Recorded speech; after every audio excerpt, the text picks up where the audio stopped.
Now, there is some hope for the unions, though. The unions that are currently engaged in this, and I don't think I've seen any union, I don't think even one union has yet agreed with the measures.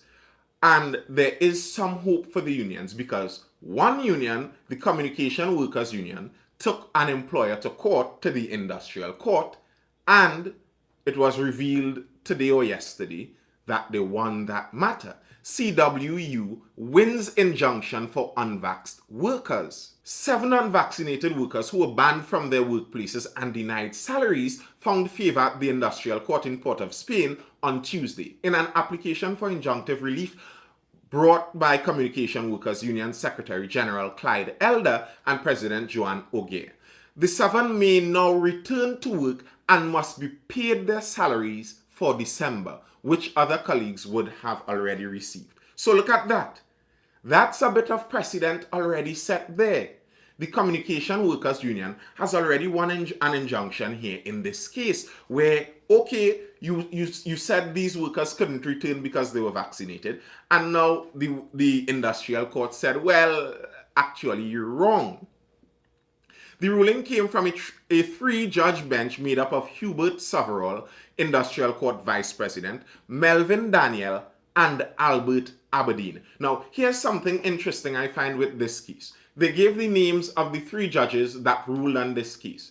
And I find it peculiar. None of these 3 judges were the president of the Industrial Court, Deborah Thomas Felix. Thank you very much. She came out very early speaking about her stance and where she sees the Industrial Court ruling already. She said that from the very beginning that it would be very difficult for an employer to, upon just reaching this conclusion that we think vaccination should be needed, that an employer takes that decision all on their own to personally just go ahead and change the terms and conditions in their employee's contract. She said that from the beginning. But the strange thing is, she wasn't even part of the 3-judge bench that ruled on the CWU matter. So 3 of the other judges in the industrial court also seem to be in agreement that these mandatory vaccination policies don't stand up to the industrial court law.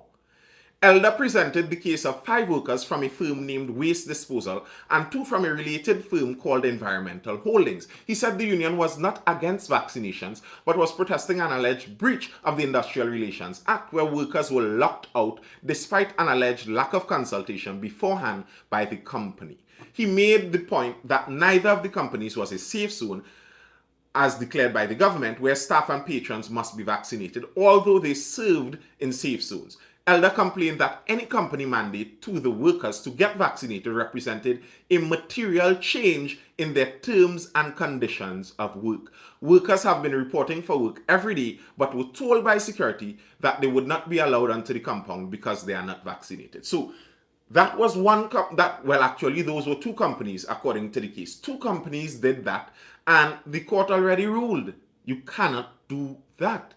If that is not in their contract and they're unvaccinated and they're coming to work and they're doing what is actually in their contract, there isn't anything you could do about that. And I think as the science and the knowledge and the science goes on, if we find out now that actually you aren't in that much greater risk from an unvaccinated person than a vaccinated person, especially with the Omicron variant, where we're finding out that it seems a lot of the vaccination has nearly 0 effect on getting and transmitting the Omicron variant. That's at least where some of the science says right now. The vaccines seem to be struggling a bit with the Omicron variant. So if that can be established, that with this new variant, it's very difficult to prove that the vaccines are stopping spread, then what would really be your reason for stopping a worker from entering the workplace? If the case is that what you want from the worker is for them to protect themselves, the vaccine is there that they protect themselves, then okay, fair enough, they should protect themselves. But is it within an employer's right to make sure that you protect yourself? Can an employer make sure that you're taking multivitamins on mornings? Can the employer mandate that you take your ginkgo? I don't think so. I think even if you're diabetic and insulin is necessary for you to live a comfortable and normal life, I don't think your employer could even mandate you take insulin. You could decide, okay, I'm diabetic and I don't want to take my insulin, and your employer has no say on that matter.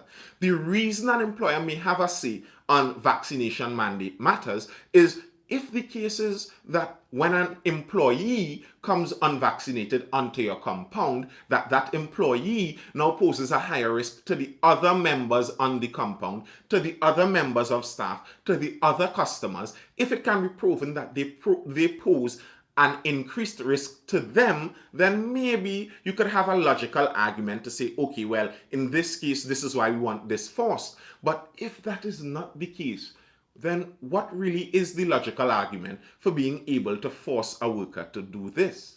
And I think in this case here, we're seeing some precedent set. The industrial court already seems to be leaning in the direction of the worker.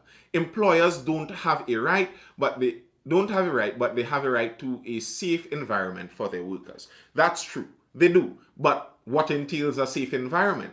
That's where the fine print steps in. Yes, I think the law is gray within that area also. I agree. But the thing is, when the law is gray, the power is in the hands of the judges. And as it stands, we know the president of the industrial court, Miss Felix, she already says her position, and three of the other judges on the industrial court already ruled in favor of the workers when it comes to this. So we know now for sure that four of the judges inside of the industrial court, although the law seems gray in this area, four of the judges already seem at least to be leaning in the direction of the workers.